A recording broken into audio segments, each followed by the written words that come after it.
자, 2022년 6월 고1학평 26번인데요. 방금 대답 잘한 것처럼 지금 요 문제를 지금 요거 자체를 이게 서로 다른 내실근을 갖는다라고 하면 기본 단계에서 우리가 배웠던 것처럼 x제곱을 t로 치환해서 t가 서로 다른 두 양의 실근을 갖는다, 양수근을 갖는다. 이렇게 풀면 되긴 되는데 이렇게 풀면 아까 선생님이 보여줬던 것처럼 a의 범위만 나옵니다. 그렇죠? 그렇기 때문에 우리가 여기서는 A의 범위로는 우리가 요 힌트랑 연결시키기가 힘들어요. 자, 그러면 아까 했던 얘기 중에 좀 요런 얘기를 한번 해봅시다. 자, t제곱 마이너스 3t 플러스 2는 0이라고 했을 때, 자, t는 1 또는 2가 나왔었고, 자, 그러면 x제곱은 1 또는 2가 나올 테니까, 선생님 예시를 드는 거야. 그러면 x는 풀마 1이고 풀마 루트 2지.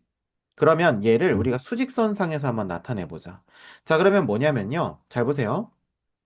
마이너스 루트 2, 마이너스 1, 그 다음에 여기 1, 여기 루트 2, 이렇게 4개 나온다는 거 이해돼요, 안 돼요?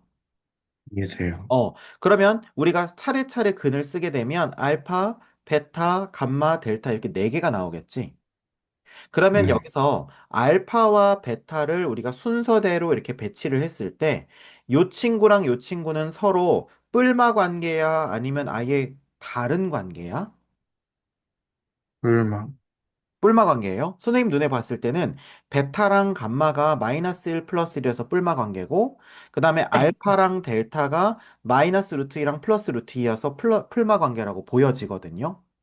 네, 어때? 무슨 말인지 이해되겠어요? 네, 그래서 이 문제의 가장 큰 힌트는 뭐냐면 바로 요거였어, 요거. 알파, 베타, 감마, 델타가 순서대로 크기 순으로 그 배치가 돼 있다는 거야. 이해되지? 네, 네,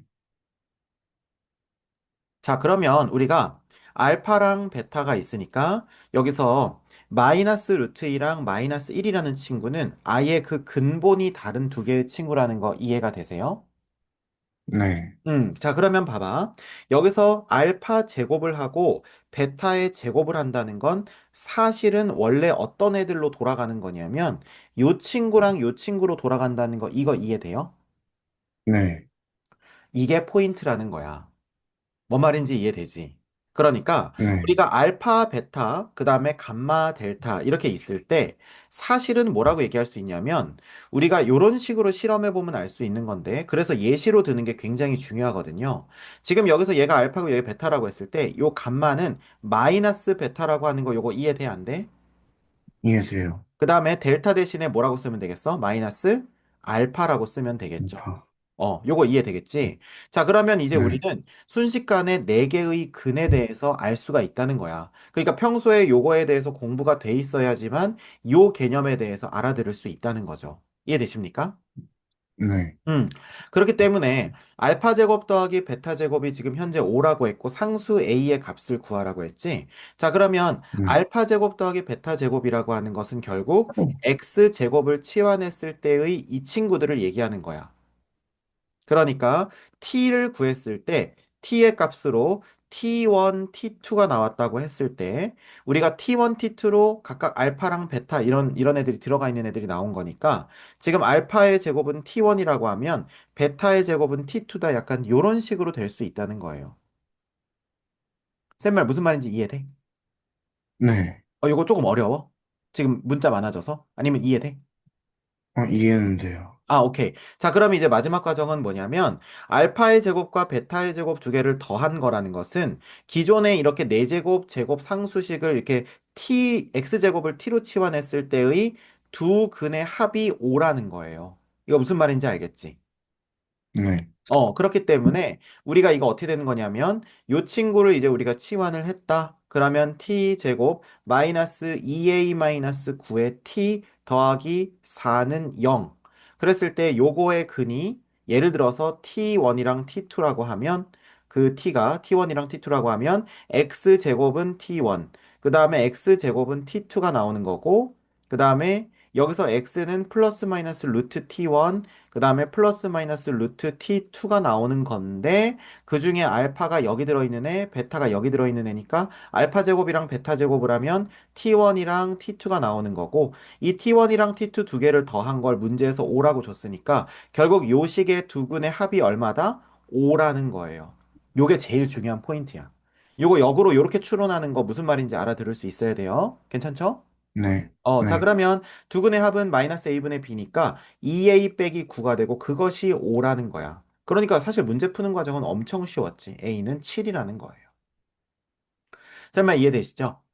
자, 그래서 네. 이거를 지금 선생님이 좀 간단하게 푼 것처럼 보였지만 사실 앞에 선생님이 설명했던 것까지 다 종합을 하면 되게 네. 디테일하고 깊은 내용이에요. 그러니까 뭐에 대해서 이해하고 있어야 되냐면 첫 번째, 4차, 2차 상수에 대해서 어떻게 푸는가. 첫 번째는 치환, 두 번째는 제곱 빼기 제곱으로 푼다. 그런데 4차, 2차 상수에서 근의 종류에 대해서 언급한 문제 우리 기본 단계에서 풀어봤었고, 그것은 곧 네. t가 양수 하나, 음수 하나가 나오면 서로 다른 실근 두 개, 서로 다른 허근 두 개 이런 식으로 나오고, 그 다음에 양수 하나, 다른 양수 하나 이렇게 나오면 t가, 그러면 x는 서로 다른 내실근이 나온다까지 알고 있어야 되고요. 지금까지 우리 네. 기본 단계에서 풀었다는 것은 서로 다른 내실근이 나오기 위한 무슨 무슨 문자의 범위는 이런 식으로 물어봤단 말이지. 근데 네. 이거는 거기 단계에서 한 번 더 꼬은 거예요. 그걸 물어보는 게 아니라 여기서 이렇게 네 근이 나왔을 때 그 중에서 첫 번째 친구랑 두 번째 친구가 얘에서 갖는 서로 다른 내실근에서 어떤 포지션을 갖는지를 물어본 거고 그걸 위해서 선생님이 아까 얘를 통해서 설명을 해준 거야. 1이랑 2가 나왔을 때 뿔마 1, 뿔마 루트 2니까 이런 식으로 배치가 되고 얘네 두 개끼리 다른 부호, 얘네 두 개끼리 다른 부호니까 앞에서부터 두 명을 고르게 되면 이 친구 둘은 서로 무슨 관계다? 첫 번째, 두 번째 관계고 얘네들을 각각 제곱하면 자기들의 그 부모님이 나온다. 이렇게 보면 되는 거겠죠. 그리고 그 부모님이라고 하는 존재는 x제곱을 t로 치환한 식의 두 개의 근이 되는 거고 결국 우리가 알파 제곱 더하기 베타 제곱이 5라는 것은 이렇게 고친 식의 두 근의 합을 줬다는 거기 때문에 a는 7이 금방 나올 수 있었다는 거죠. 이해되십니까? 네. 음.